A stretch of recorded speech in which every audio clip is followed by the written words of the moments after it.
Hi, my name's Tim.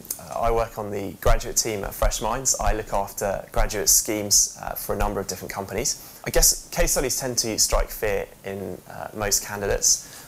They don't generally understand exactly why we use them.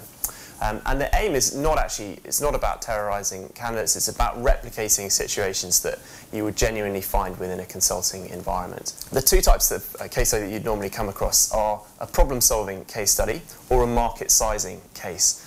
They are quite different, although actually the approach to them is similar.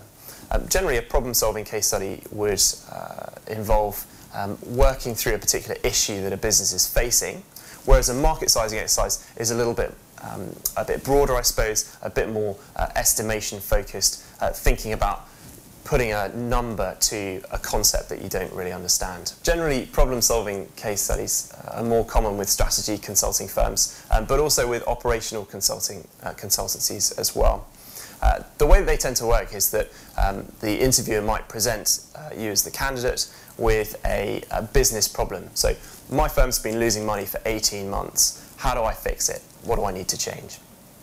Or, shall we enter the Asian market? How do I decide whether that's a good decision for my business? So, quite abstract topics, but you'd be given enough information that you have a starting point to work with. For a market sizing case study, it's generally based around a topic such as how many red cars are there in London? Quite a random topic, probably don't know the answer, and frankly the interviewer probably doesn't know the answer either. But it's all about how you approach a problem like that to break it down. Often within consulting, a client might say to you, well, maybe we should go into this area or move into a completely new market. Do you think that's a good market for us to move into? And actually, on the cuff, you need to think quite quickly about what the potential disadvantages of that market or opportunities might be. You can always prepare more for a case study interview. It's a skill that you develop rather than just an ability that you have or you don't have. So practice really makes perfect.